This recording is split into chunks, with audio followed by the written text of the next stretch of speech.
عمرك قبل ما تبعت رسالة تمسحها؟ قبل ما تطلب مساعدة تتراجع؟ قبل ما تحكي لحد انك متضايق تقول لا بلاش انا مش عايزة ازعجه؟ عمرك حسيت ان وجودك نفسه حمل تقيل؟ انك لو اتكلمت كتير هتبقى تقيل؟ لو طلبت حاجة هتبقى عبء؟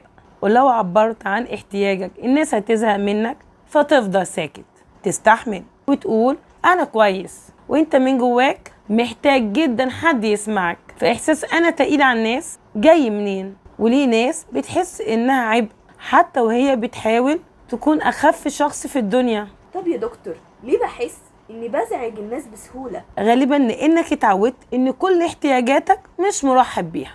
ممكن لما تزعل بيتقالك كبر دماغك ما تعملش دراما مش ناقصين مشاكل، او كنت لما تطلب حاجة تحس ان الناس متضايقة منك فيا عقل سجل الرسالة دي ان احتياجاتي مزعجة، وكبرت وانت شايل الرسالة دي في كل علاقاتك. طب يا دكتور ليه بعتذر كتير جدا حتى على حاجات عادية؟ بص، لانك طول الوقت حاسس ان انت واخد مساحة اكبر من حجمك، فتقول انا اسف اني كلمتك، اسف اني سألت، اسف اني تعبتك، حتى لو الشخص التاني عادي جدا لو سألته. طب يا دكتور ليه بستغرب لما حد يهتم بيا؟ لان الاهتمام بالنسبة لك مش شيء مألوف، فلما حد يسألك او يساعدك بتحس بدهشة او حتى ذنب وتفكر هو ليه بيعمل كده؟ اكيد انا هرد له الجميل ده، طب ازاي؟ طب يا دكتور هل ده معناه ان انا فعلا تقيل؟ لا، الاحساس مش دايما حقيقة. احيانا انت بس متعود تقلل نفسك جدا لدرجة ان اي احتياج طبيعي تحسه عبء.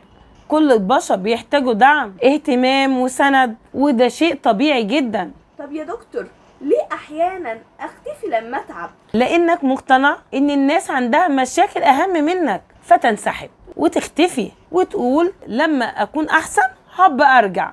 لكن احيانا الناس اللي بتحبك كانت بتتمنى بس انك تقول انك تعبان عشان تساعدك. طب يا دكتور ازاي افرق بين الاحترام وبين محو نفسي؟ الاحترام انك تراعي ظروف الناس، لكن محو نفسك او محو الذات انك تمنع نفسك من اي احتياج خوفا من الرفض، وده فرق كبير جدا. طب يا دكتور اعمل ايه لو الاحساس ده عندي؟ اتصرف ازاي؟ اول حاجة ابدأ تلاحظ الجمل اللي انت بتقولها لنفسك، انا تقيل، انا عبء، انا مزعج، واسأل نفسك مين اول حد خلاني احس كده؟ وهل الناس حاليا فعلا قالوا كده ولا انا اللي بتعامل مع الحاضر بخوف قديم؟ فالخلاصة انت مش عبء لانك عندك مشاعر، وانت مش تقيل لانك محتاج دعم. العلاقات الصحية مش المكان اللي تختفي فيه عشان تبقى مقبول. العلاقات الصحية هي المكان اللي تعرف فيه ان وجودك مش حمل وانك تستحق مساحة زي اي حد. وبس كده، كان معاكم دكتورة أمل دانيال، دكتوراه في الصحة النفسية.